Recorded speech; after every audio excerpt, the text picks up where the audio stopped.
Bismillahirrahmanirrahim. Qala mu'allif rahimahullah, pada perenggan tumbuhan. Maka jika engkau bertanya,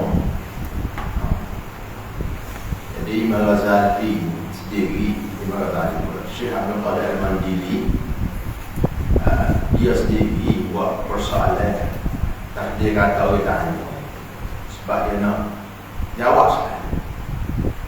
Maka jika engkau bertanya,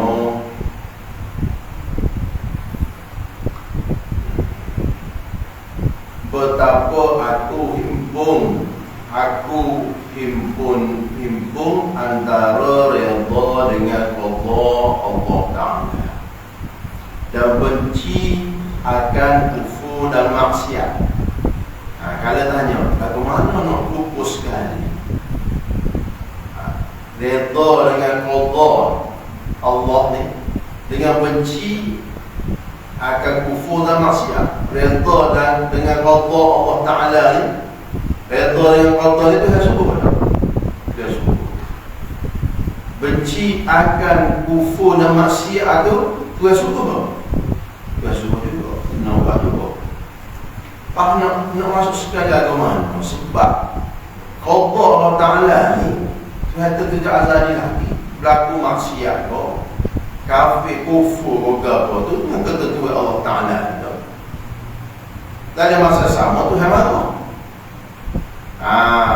Tuhan suruh benci yang ke kufur maksiat. Sedangkan apa yang berlaku tak lepas daripada Allah dan pada Allah Ta'ala.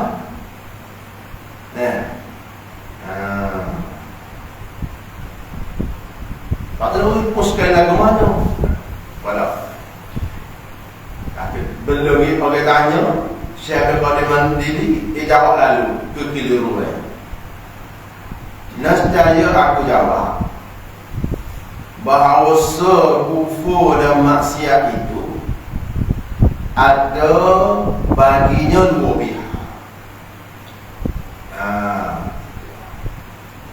Ada bahasa dalam ni kan, kita kena melihat masalah qada dan masalah kufur dan maksiat, redha dengan qada ni, dan juga isu kufur dan maksiat itu dari dua sisi yang berbeza, dua sudut yang berbeza, dua sudut pandang. Pihak yang pertama, pada sudut yang pertama, bahawasanya kedua apa? Kufur dan maksiat. Bahawasanya keduanya dengan qada Allah Ta'ala dan kehendaknya. Dan sudut benda itu berlaku tak terlepas daripada qada dan juga kehendak Allah Ta'ala. Betul tak?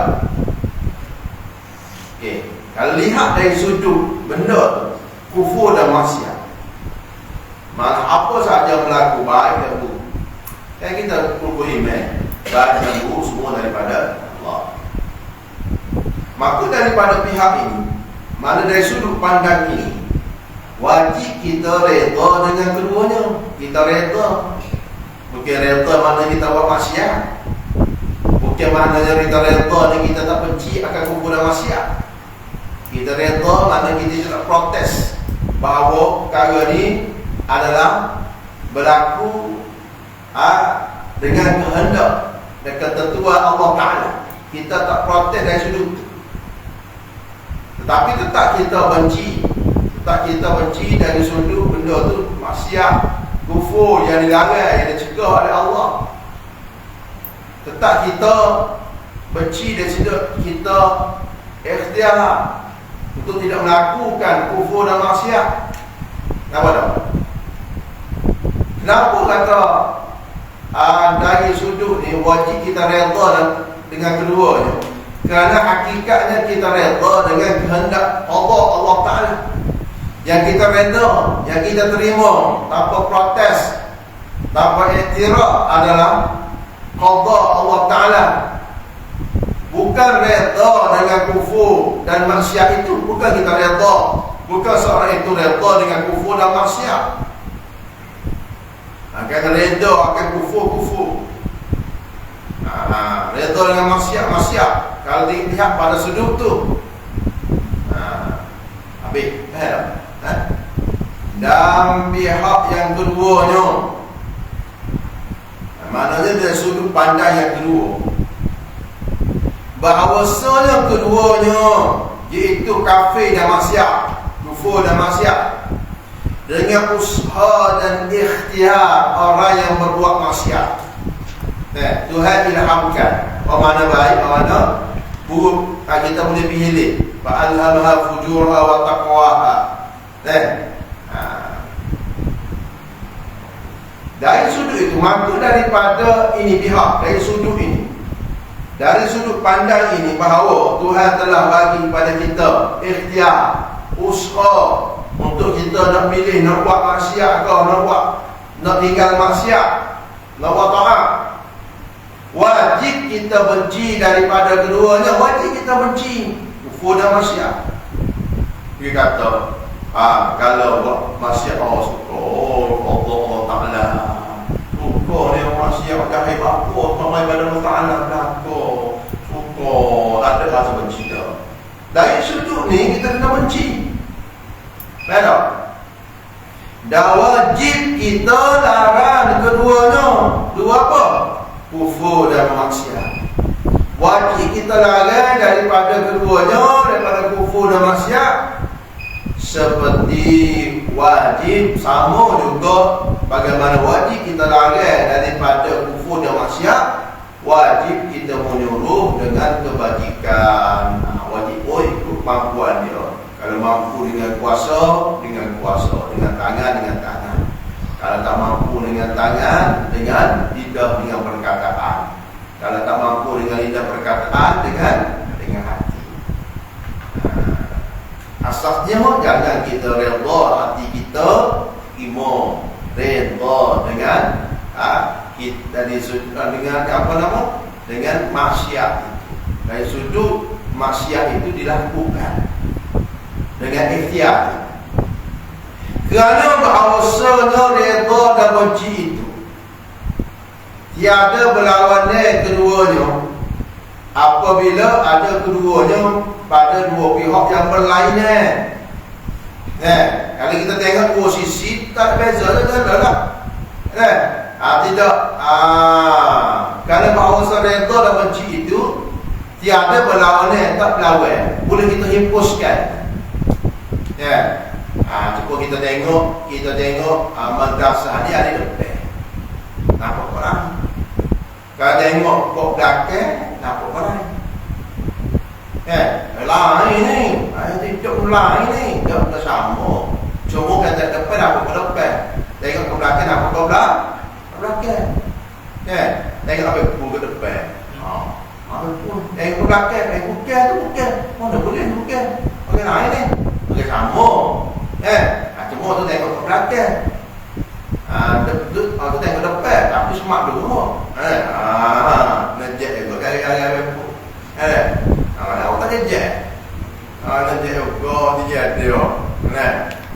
Dan kerana bahawasanya barang siapa menyangka akan bahawa meninggalkan menyuruh dengan kebajikan, suruh buat baik dan menegah daripada kejahatan, masuk keduanya ke dalam redha dengan Allah Ta'ala, maka adalah ia orang yang jahil. Orang yang rasa tak payah suruhlah buat baik, tak payah cegahlah kejahatan. Bapa, kita kena redha dengan Allah Ta'ala, tentu Allah Ta'ala berlaku. Jadi kalau kita suruh buat baik, kita cakap kemungkaran, mana kita tak ada tentu Allah Ta'ala. Ayo mari faham begitu. Bapa, mari faham begitu. Sebab jahil. Sebab itulah beberapa amalan kita kena dipimpin oleh ilmu. Nak buat amal pekok ke, nak buat amal akidah ke, nak pegangnya akidah ke, nak ibadat, nak buat amal tasawuf kena dengan ilmu. Bapa kata kita, bapa kata, oh pegangan kita orang jahil ni mikir gini ni. Kerana setengah daripada qada Allah Ta'ala itu wajib menyuruh dengan kebajikan dan wajib melarang daripada munkar. Dan jika engkau bertanya, persoalan kedua pula, Syekh Abdul Qadir, persoalan kedua yang boleh menjawab kekeliruan yang mungkin akan timbul. Dan jika engkau bertanya, betapa aku reda dengan bala? Aku mana aku nak reda dengan bala? Bala ke tuan? Bala dia reda ni kita terima. Tak bala ni sakit. Bala ni sedih. Bala ni tak berlaga dengan kita dah. Dan kalau bala itu pekerjaan yang dibenci. Nak reda lah ke mana? Boleh jalan, tiba-tiba jatuh lubang, tu jatuh lubang, kena ketik benda pula, tu pun kereta pula, nak dah, tak sih, pandang ke mana nak suruh kereta, nescaya aku jawab, begini. Jawab supaya menenangkan hati kita, supaya kita faham, supaya kita jadikan pegangan. Dengan bahawasanya benci akan bala itu dengan tabiat. Benci toksik ke bala itu adalah tabiat. Mana cara semula jadi, cara semula jadi dah. Toksik ke bala tu tabiat manusia dah. Dan reda dengan bala itu dengan akal. Kita kata sakit, kita kata sedih, kita rasa tak suka, tak apa kalau dengan tabiat kita. Cara semua jadi kita. Kita kehilangan orang tersayang. Nabi pun sedih, Nabi pun mengalami mata. Kita luka nak tepuh bergapo fakir. Bukan mana kalau sakit kan orang reda kita. Tu cara semula jadi dah. Kalau kita kehilangan, kita sedih. Tu secara semula jadi tabiat. Pada kata sini reda dengan bala ni dengan akal. Dengan akal kita. Reda dengan akal. Dan kita di sini mana kita reda dengan akal. Reda ujian itu adalah mengikut akal. Bagaimana? Dengan sebab mengetahui akan besar pahala bala itu. Dengan cara dia tahu, dia sedar akan besarnya pahala bala yang menimpa dia itu. Akan bawa kepada besar pahala apabila dia redha dan bersabar. Asal kita orang Islam, orang mukmin, apabila kita bala, pendekatan apa kita lakukan adalah redha, sabar, redha. Kalau terima nikmat, bagaimana? Syukur. Kalau buat salah, taubat, istighfar. Seperti reda, misalnya reda orang yang sakit dengan minum obat yang pahit. Dia sakit. Lepas tu, pergi ke doktor. Doktor kata, kena makan obat. Oh, iya ni, tak sedap makan obat ni pahit.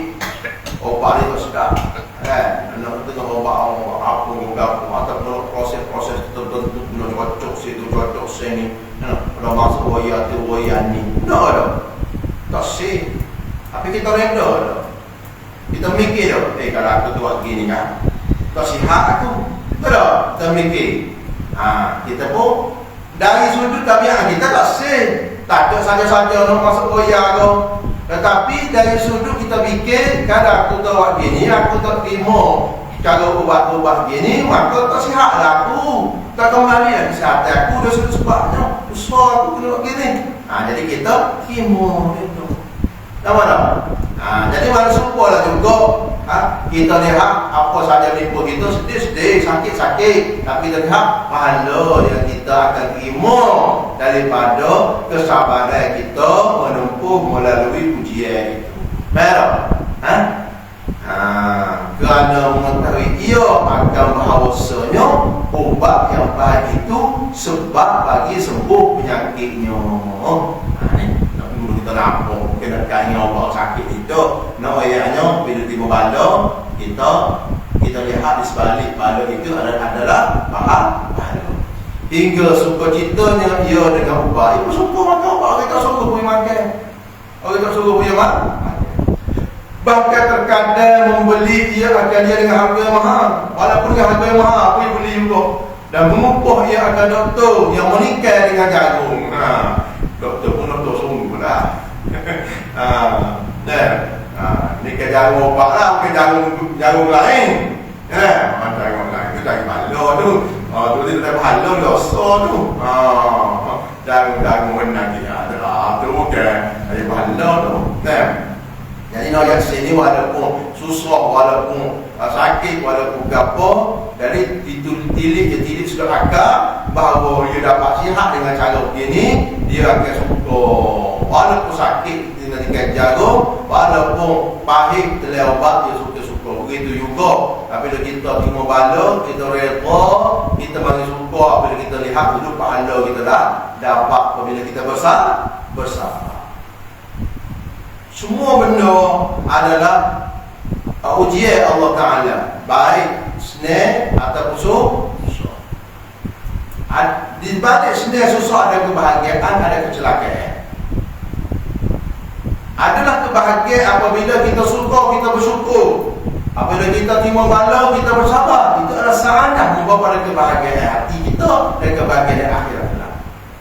Tetapi apabila kita terima nikmat, kita tidak bersyukur, walaupun terima nikmat, apabila kita terima bala ujian, kita tak sabar, kita ada kecelakaan. Tahu? Dan setengah daripada sebab bagi reda dengan qada itu, bahawa engkau i'tiqad, bahawasanya ada bagi Allah hikmah pada segala pekerjaan yang menghendaki ia Allah akan bekerja. Jadi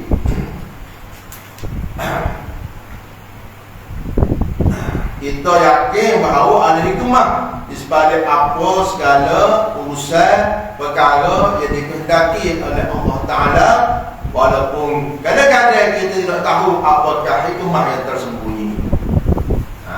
Dan bahawasanya kebaikan adalah ia pada bagai yang Allah Ta'ala tentukan, dan bermula i'tiqad tersebut mengeluarkan ia daripada hati engkau, akan menyangkal dengan kerana apa, betapa apa Tuhan begini. Lala kali naik atap, bangun naik atap, getok kejum mana ni? Tak ada ilmu tasawuf. Seperti tiada menyangkal awal Nabi oleh dia, seperti di mana menyangkal oleh Nabi Musa alaihissalam akan pekerjaan Nabi Khidir alaihissalam, tak kala mengetahui ia akan hikmah. Hikmah apa nama? Hikmah Nabi Khidir alaihissalam menempuh Nabi Khidir alaihissalam akan mengawal orang miskin dan membunuh dia akan kanak-kanak dan mendirikan dia akan jidat dinding yang hendak runtuh. Jadi supalah juga bagaimana Nabi Musa tidak ni. Nabi Musa tiada menyangka. Nabi Musa dia tidak protes, tidak bersoal pelakuan Nabi Khidir setelah dia tahu hikmah apa di sebalik perbuatan Nabi Khidir yang mana tepuk kau orang miskin, membunuh kanak-kanak, melegakkan kembali dinding rumah yang hampir runtuh. Bagaimana sebut dalam Al-Quran surah Al-Kahf ayat 60 hingga 42. Diceritakan, cerita sedar lah kan. Nah, subhanallah. Diceritakan bahawa dia cerita ke tak apalah, tidak sahih pun, tidak itu pun dah. Nanti cerita kan. Mungkin adik ada cerita kan. Untuk kami intiba tak ada masalah. Mungkin wujud. Nak wujud ada dah ni bakal ni untuk kita ambil intiba untuk kita faham. Diceritakan bahawa seorang Nabi adalah mengerjakan ibadah di atas bukit. Cerita seorang Nabi, dia sedang mengerjakan ibadah di sebuah bukit. Dan mata air hampir daripadanya. Bukit itu ada berdekatan dengan dengan satu mata air. Maka setelah berapa lama, lalu seorang yang menunggang kuda dengan mata air itu. Tiba-tiba lalu seorang yang menunggang kuda, dia pergi dekat mata air, dekat tu lah, kat bukit tu lah. Maka minum dia, dan lupa dia akan kendinya. Yang di dalamnya, dalam kendi itu, kendi macam pekat lah. Dalam kendinya 1000 wang emas. 1000 dinar banyak. 1000 dinar apa? 1000 wang emas. Dia pergi minum air. Lepas tu dia tinggal bekas dia yang mana berisi 1000 wang dinar. Apa dah? Kemudian datang orang yang lain.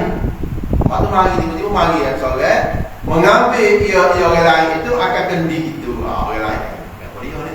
Ambil lah. Ambil kan? Kemudian ambil. Siapa yang ambil? Ada orang. Ada seorang yang ambil. Kemudian datang seorang miskin. Lepas tu mari pun orang ketiga pula. Orang nampak miskin lah. Yang memikul kayu api. Yang memikul kayu api. Orang gereja lah. Sedang memikul kayu api. Dia ni mari pukul putih gereja kan. Maka minum dia ambil lah. Dia minum air kat mata air tu lah. Kenapa tak? Orang yang ambil bekas rumah tu lari dah. Dia tiga mata. Ada benda ni balik lagi. Lepas tu mari orang ketiga pula. Dia tu tengah menyair. Kenapa? Dia menyair putih gereja lah. Tu kayu api tu kan. Berbaring dia kerana mengambil kesetangan. Dan relax lah. Mengambil kesetangan dan rehat badan. Maka tiba-tiba pada tu kembalilah orang yang menunggang kuda itu. Siapa yang kuda tu? Pemilik kendi tu, pemilik duit tadi.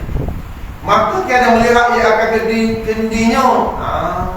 Mana tu? Pilih aku tak ada ni. Dapur situ orang miskin tadi tu rehat itu. Lepas tu kan, maka menangkap ia menunggang kuda tadi tu ada orang miskin. Maka menuntut ia daripada orang miskin akan kendinya. Itu mana aku ambil dah. Tak ada orang lain tu aku yang sini. Mu yang ada sini. Mana orang lain ambil. Dan menyiksa ia akan dia. Salah mana tak pula. Dia nampak rapi bijak organ tu. Ini kalau organ tu. Maka tiada mendapat ia akan dia pada sisinya. Tak ada juga. Wak-wak tu tak ada kembalikan juga. Lah kali maka membunuh ia akan bunuh. Lah kali jurus terakhir kan mematikan. Maka bersembah oleh Nabi itu. Nabi tengok kejadian. Itu jauh nampak kejadian itu. Bersembah mana doa tanya Tuhan, Tuhan ku apa ini? Ya Allah, Tuhan ku apa ini? Yang mengambil akan kendi itu orang zalim lain. Betul dia tu ni pakai ni. Dan engkau keraskan akan ini yang zalim atas orang miskin ini hingga membunuh ia orang zalim akan dia.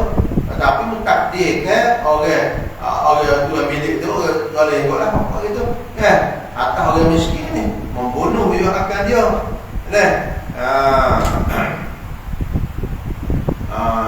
Maknanya orang yang mengambil bekas kendi itu orang zalim lain. Tapi engkau jadikan orang zalim ini, itu penunggang kuda tuan milik itu mengasari, bunuh orang miskin teraniaya lah. Miskin tu lah, tak masalah.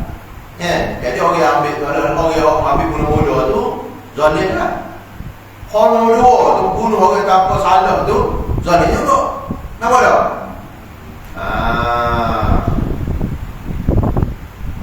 Maka berfirman Allah Ta'ala bagi Nabi itu, berbimbang olehmu dengan ibadat engkau. Musibia mucawa ibadatmu. Mucawa ibadatmu. Mutak sudah fikir. Maka bukan pekerjaan engkau mengetahui rahsia kerajaan Allah Ta'ala. Bukan pekerjaanmu tahu akan urusanmu untuk tahu rahsia kerajaan Allah Ta'ala. Ini benda lain lah. Kita ingat tu Zuhir. Nak ayat ke apa sini? Nak ayatnya apa rahsia sebab kejadian. Bukan ada duduk kita tengok benda maksiat kita tu. Tidak, kita tidak cukup. Bukan sudut apabila berlakunya kesalahan apa tidak perlu diadili. Tidak macam itu. Kita lihat apa konteks dia ayat sini. Lain lihat apa yang telah berlaku dah. Ada hikmah, ada rahsia yang kita tidak ketahui, Allah Ta'ala ketahui. Yang itu saya kata bahawasanya orang miskin ini adalah ia dahulu membunuh akan bapa yang menunggai kuda ni.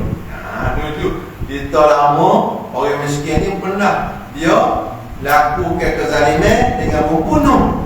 Hak pun dia tu dah menunggai kuda ni.